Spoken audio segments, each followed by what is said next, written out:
Jadi negara berkembang pertama adalah negara Indonesia. Republik Indonesia atau Negara Kesatuan Republik Indonesia adalah negara di Asia Tenggara yang dilintasi garis khatulistiwa dan berada di antara daratan benua Asia dan Australia, serta antara Samudra Pasifik dan Samudra Hindia. Berdasarkan letak geografisnya, Indonesia terletak di antara dua benua dan dua samudra. Dua benua tersebut adalah benua Asia dan benua Australia. Sedangkan dua samudra yaitu Samudra Hindia dan Samudra Pasifik. Astronomisnya, Indonesia terletak di antara 6 derajat lintang utara sampai 11 derajat lintang selatan dan 95 derajat bujur timur sampai 141 derajat bujur timur. Indonesia memiliki 3 iklim, yaitu iklim musim atau iklim muson, iklim tropis, dan iklim laut. Indonesia memiliki 2 musim. Kondisi cuaca di Indonesia dipengaruhi oleh angin musim yang berhembus tiap 6 bulan sekali. Hal tersebut menyebabkan Indonesia memiliki 2 musim, yaitu musim kemarau dan musim hujan. Kondisi relief di Indonesia dibagi menjadi 2. Yang pertama, relief muka bumi di daratan dan relief muka bumi di lautan. Relief muka bumi di daratan terdiri dari gunung, lembah, pebukitan, sungai, danau, dataran tinggi, dan dataran rendah. Yang kedua, ada relief muka bumi di lautan, terdiri dari landasan benua, permukaan laut, lereng benua, tanjakan benua, daratan, palung samudra, dan gunung laut. Dan inilah peta Indonesia. Penduduk Indonesia berjumlah 255 juta pada tahun 2015 dan saat ini berjumlah sekitar 264,16 juta jiwa. Dengan komposisi usia produktif sebanyak 181 juta jiwa dan usia non-produktif sebanyak 82 juta jiwa. Suku dan ras di Indonesia. Suku di Indonesia kurang lebih terbagi menjadi 18 suku. Yang pertama ada suku Jawa, suku Sunda, suku Batak, suku Madura, suku Betawi, Minangkabau, suku Bugis, suku Melayu, suku Arab, suku Banten, suku Banjar, suku Bali, suku Sasak, suku Dayak, suku Tionghoa, suku Makassar, suku Kaili, dan suku Cirebon. Di Indonesia terbagi menjadi 4. Yang pertama ada ras Kaukasoid, ras Mongoloid, ras Negroid, dan ras khusus. Ciri-ciri ras di Indonesia, pertama ada ras Kaukasoid. Ras ini mempunyai ciri kulit putih, mata biru, dan badan yang besar. Ras Mongoloid, ras ini mempunyai ciri kulit putih dan badan yang tinggi dan tidak besar. Selanjutnya ada ras Negroid. Ras ini mempunyai ciri khas berkulit hitam dan rambut keriting. Yang terakhir ada ras khusus. Yang dimaksud ras khusus adalah golongan atau kelompok manusia yang tidak termasuk 3 golongan ras lainnya dan mempunyai ciri sendiri. Mereka ini hanya terdapat di wilayah tertentu dalam satu negara. Ras-ras khusus ini antara lain ras Bushman, ras Vedoid, ras Australoid, ras Polinesia, dan ras Ainu. Yang pertama ada agama Islam, agama Kristen Protestan, agama Kristen Katolik, agama Hindu, agama Buddha, dan agama Konghucu. Pada masa Orde Baru, pemerintah menerapkan kebijakan ekonomi berlandaskan pada trilogi pembangunan, yaitu stabilitas politik, pertumbuhan ekonomi, dan pemerataan pembangunan.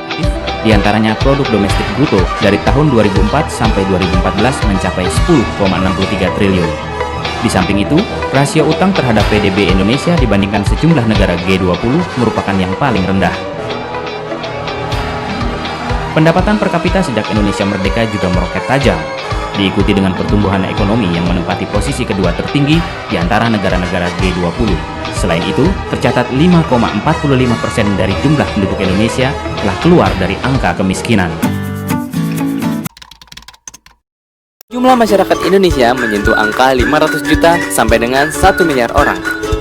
Hal ini mengakibatkan peralihan lahan dari sawah menjadi kawasan industri dan kota, serta cadangan pangan masyarakat Indonesia menjadi berkurang.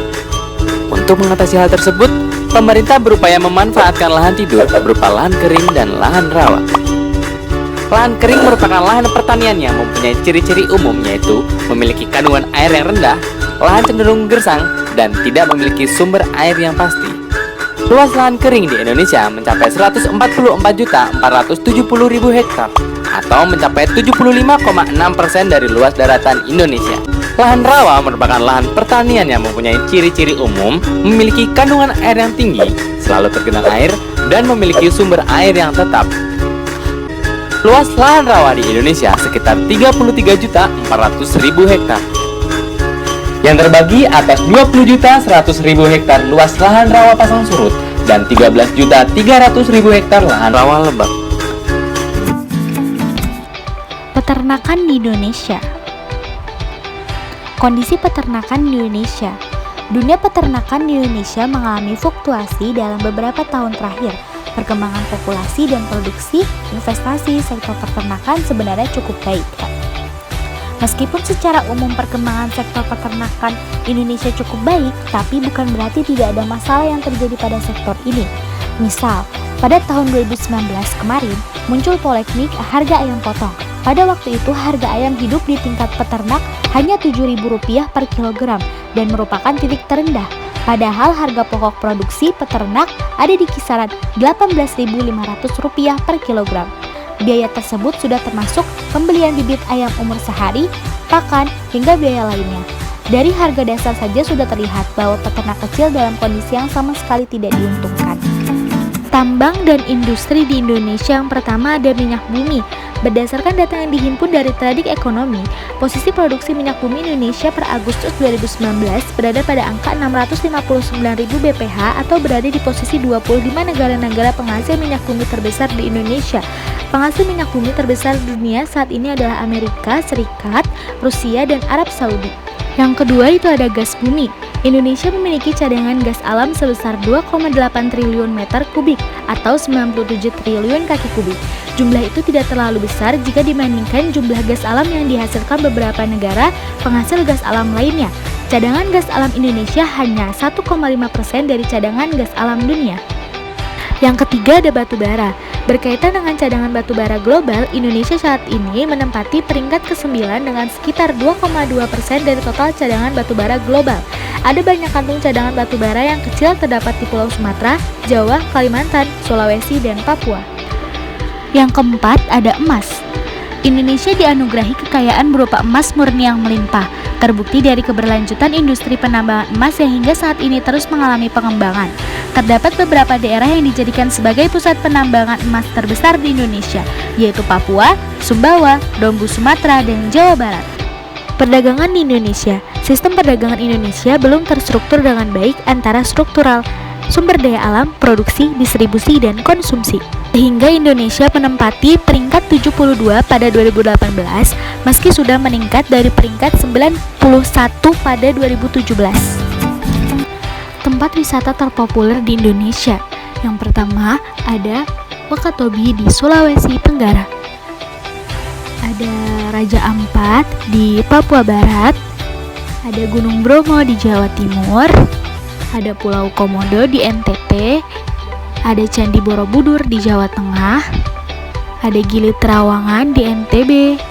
Dan Danau Kelimutu di NTT.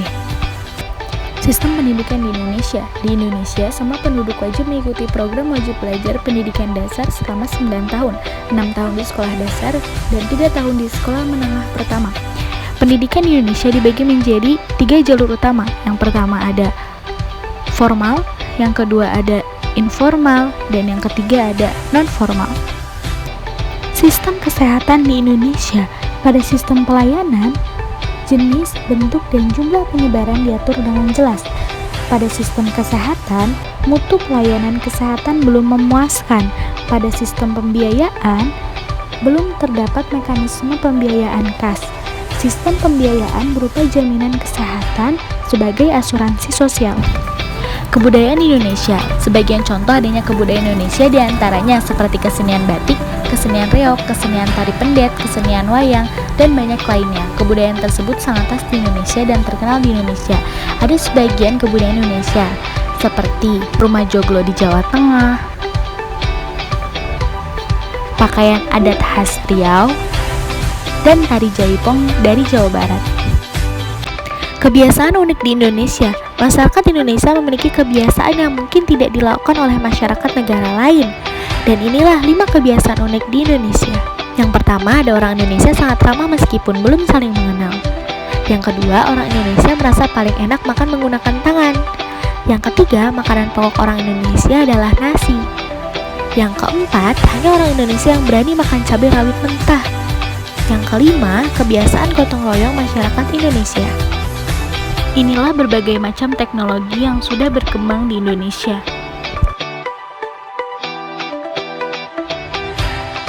Perkembangan teknologi yang begitu pesat tidak hanya terjadi pada negara-negara maju seperti Jepang dan Cina. Indonesia pun turut mengalami perkembangan teknologi yang signifikan. Meski tidak semaju Jepang, nyatanya Indonesia tidak pernah ketinggalan mengikuti tren teknologi dan menciptakan inovasi-inovasi terbaru di bidang tersebut. Tidak ingin hanya menjadi pengguna teknologi dari luar negeri, Indonesia turut menciptakan teknologi-teknologi hebat yang tak kalah saing dengan negara-negara lain. Kerjasama di Indonesia dibagi menjadi 3 kerjasama. Yang pertama ada kerjasama bilateral, contohnya seperti saat ini Indonesia telah menjalin kerjasama bilateral dengan 162 negara serta 1 teritori khusus yang berupa non-self-governing territory. Yang kedua ada kerjasama regional, contohnya seperti ASEAN, MEE, AFTA, APEC, dan organisasi-organisasi lainnya. Yang ketiga ada kerjasama multilateral, contohnya seperti UN atau Perserikatan Bangsa-Bangsa PBB, IMF, dan WTO. Kenalkan, nama saya Najwa Ulhaq dari kelas 12 IPS 3. Di sini saya ingin membahas tentang negara maju. Pengertian negara maju. Negara maju adalah negara-negara industri yang sudah berhasil dalam pembangunan di segala bidang kegiatan. Model pengembangan negara maju yaitu menitik beratkan pada sektor jasa dan industri. Sektor pertanian hanya sedikit. Acuan pembangunannya adalah mengoptimalkan sumber daya manusia yang menguasai ilmu pengetahuan teknologi. Oh ya, di video kali ini saya ingin membahas tentang negara Jepang. Fisiografi. Yang pertama ada lokasi astronomis. Lokasi astronomis negara Jepang yaitu terletak di antara 30 derajat lintang utara sampai 47 derajat lintang utara dan 128 derajat bentang timur sampai 146 derajat bentang timur. Kemudian ada lokasi geografis. Lokasi geografis negara Jepang terletak di sebelah timur benua Asia dan sebelah barat Samudra Pasifik. Kondisi relief negara Jepang. Yang pertama, Jepang itu memiliki gunung tertinggi yaitu Gunung Fujiyama dengan ketinggian mencapai 3.779 meter. Pegunungan di negara Jepang merupakan rangkaian dari jalur sirkum Pasifik. Jumlah gunung berapi di negeri Sakura ini terdapat 200 dengan 50 buah gunung berapi yang masih aktif. Letusan gunung berapi dan gempa bumi sangat sering terjadi. Yang kedua, ada dataran rendah. Ada sekitar 16% dari seluruh daratan Jepang. Dataran rendah yang luas seperti dataran rendah Kwanto, Kinki, dan Nobi yang terletak di Pulau Honshu. Jepang juga memiliki sungai terpanjang, yaitu Sungai Shimono dengan panjang 353 km yang terletak di Pulau Honshu yang digunakan untuk pembangkit tenaga listrik dan irigasi. Lalu, danau terbesar di Jepang yaitu Danau Biwa, terletak di dekat Kyoto. Garis pantainya tidak beraturan bentuknya, tetapi baik untuk dijadikan pelabuhan. Dataran terendah di Jepang min 3,4 di bawah permukaan laut. Lautan di Jepang adalah tempat pertemuan arus dingin yang disebut Ayashiwo dan arus panas yang disebut Kuroshiwo yang mengakibatkan banyaknya ikan. Kemudian ada kondisi iklim di negara Jepang. Jepang berada di kawasan beriklim sedang dengan pembagian 4 musim yang jelas. Dengan demikian, terdapat perbedaan iklim yang mencolok antara wilayah bagian utara dan wilayah bagian selatan.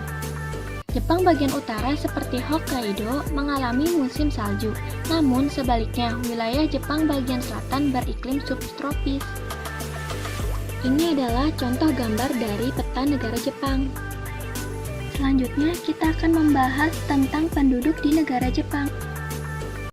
Jumlah penduduk negara Jepang berdasarkan perkiraan populasi penduduk yang dirilis oleh Kementerian Dalam Negeri dan Komunikasi Jepang, Selasa 14 April 2020. Total populasi Jepang pada 1 Oktober tahun lalu adalah 126.167.000 orang, penurunan untuk tahun ke-9 berturut-turut. Kelompok yang ada di negara Jepang. Jepang memiliki ras dan etnis. Ras negara Jepang adalah Mongoloid dikarenakan negara Jepang termasuk ke dalam Asia Timur. Ciri khas utama yang dilihat pada ras ini adalah rambut berwarna hitam yang lurus, bercak Mongol pada saat lahir, dan kelopak mata yang unik yang disebut dengan istilah mata sipit. Selain itu, perawakan ras Mongoloid seringkali berukuran lebih kecil dan pendek daripada ras Kaukasoid. Kemudian ada etnis negara Jepang. Bangsa Jepang atau orang Jepang adalah suku bangsa yang dominan di Jepang di seluruh dunia. Ada sekitar 130 juta orang keturunan Jepang dan 127 juta orang diantaranya adalah penduduk Jepang. Orang keturunan Jepang yang tinggal di negara-negara lain disebut Nikkei-jin. Agama yang ada di negara Jepang. Masyarakat negara Jepang kebanyakan menganut agama dari Shinto. Yang menganut agama Buddha hanya 89 juta orang, sedangkan agama yang lainnya hanya 10 juta orang, dan yang menganut agama Kristen Protestan dan Kristen Katolik hanya 3 juta orang. Selanjutnya ada sistem pertanian Jepang. Sistem pertanian negara Jepang telah menggunakan teknologi yang canggih untuk menanam, menyirami, hingga memanen. Petani Jepang telah dibantu dengan mesin. Jika di Indonesia membajak sawah masih menggunakan bajak tunggal, di Jepang membajak telah menggunakan bajak 6 sehingga 1-2 jam telah selesai. Sistem peternakan di Jepang. Jepang adalah salah satu negara yang masyarakatnya memiliki kualitas hidup yang tinggi. Tingkat konsumsi protein asal hewani sudah sangat baik. Tingkat kesadaran pemerintah dan rakyat Jepang terhadap modal memajukan bangsa adalah dengan mencerdaskan sumber daya manusia juga sangat baik. Peningkatan sumber daya manusia tidak bisa lepas dari asupan pangan asal ternak yang memiliki korelasi positif terhadap tingkat inteligensi sumber daya manusia. Kesadaran ini juga didukung dengan langkah nyata dalam upaya penyediaan pangan asal ternak yang cukup dan berkualitas. Kemudian kita akan membahas pertambangan dan industri di negara Jepang. Sektor perindustrian di negara Jepang.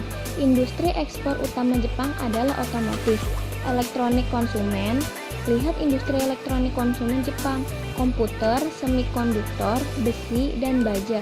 Industri penting lain dalam ekonomi Jepang adalah petrokimia, farmasi, bion industri, galangan kapal, dirgantara, tekstil, dan makanan yang diproses lainnya. Sedangkan sektor pertambangan negara Jepang, yaitu pertambangan di Jepang adalah industri yang terus menurun secara drastis sejak tahun 1980-an. Letak geografis Jepang di zona subduksi menyebabkan Jepang memiliki sumber daya yang kaya, tapi hanya sedikit memiliki minyak bumi dan gas alam. Produk pertambangan unggulan Jepang saat ini adalah batu gamping. Kemudian ada sistem perdagangan di negara Jepang. Ekonomi pasar bebas dan terindustrialisasi Jepang merupakan ketiga terbesar di dunia setelah Amerika Serikat dan Cina dalam istilah paritas daya beli internasional. Ekonominya sangat efisien dan bersaing dalam area yang berhubungan ke perdagangan internasional, tetapi produktivitas lebih rendah di bidang agrikultur, distribusi, dan pelayanan. Ini adalah daftar nama dari tempat wisata yang terkenal di Jepang. Urutan yang pertama ada Tokyo Disneyland, kedua Tokyo Disney-Sea, ketiga Hiroshima Peach Memorial, keempat Fujiko Museum, yang kelima Zorasia, yang keenam Golden Pavilion, yang ketujuh ada Gunung Fuji, dan yang kedelapan ada Okinawa Furaum Aquarium. Kemudian ada pendidikan dan kesehatan di negara Jepang. Sistem pendidikan pada negara Jepang memiliki kemiripan pada sistem pendidikan di negara kita, di mana jenjang pendidikannya melalui 4 tahap secara umum, yaitu 6, 3, 3, 4. Artinya, siswa harus melewati 6 tahun untuk tahap pendidikan dasar, 3 tahun sekolah menengah pertama, dan 3 tahun sekolah akhir. Jepang memiliki sistem jaminan kesehatan universal. Jika sakit dan berkunjung ke pelayanan kesehatan, baik negeri ataupun swasta, untuk anak usia di atas 3 tahun secara umum membayar 30% dari total biaya pengobatan dan anak di bawah 3 tahun membayar 20% dari total biaya pengobatan. Di negara Jepang memiliki banyak sekali ragam budaya. Namun dari sekian banyaknya budaya tersebut yang terkenal ada beberapa di sini, yaitu sebagai berikut. Kebudayaan pertama yaitu pakaian tradisional khas Jepang. Jepang memiliki pakaian tradisional yang disebut kimono. Sudah banyak orang tahu bahwa kimono adalah pakaian tradisional Jepang. Dahulu, kimono digunakan untuk kegiatan sehari-hari. Namun, pada saat ini, kimono hanya digunakan di acara-acara khusus seperti adanya festival. Kebudayaan kedua khas Jepang ada upacara minum teh. Upacara minum teh atau yang dikenal dengan chat atau sat adalah upacara yang mencerminkan kepribadian dan pengetahuan tuan rumah, yang mencakup antara lain yaitu tujuan hidup, cara berpikir, agama, apresiasi peralatan upacara minum teh, dan cara meletakkan benda seni di dalam ruangan upacara minum teh atau yang disebut chashitsu, dan berbagai pengetahuan seni secara umum yang bergantung pada aliran upacara minum teh yang dianut. Kebudayaan ketiga khas Jepang yaitu seni ikebana. Seni ikebana adalah kesenian merangkai bunga yang berasal dari negara Jepang. Bunga memiliki kehormatan dalam kebudayaan Jepang karena bunga dianggap sebagai tempat bersemayamnya Tuhan, Sang Pencipta. Bunga dirangkai dalam bentuk tertentu dan diletakkan pada altar utama. Awalnya, dalam pembuatan bunga sangatlah sederhana.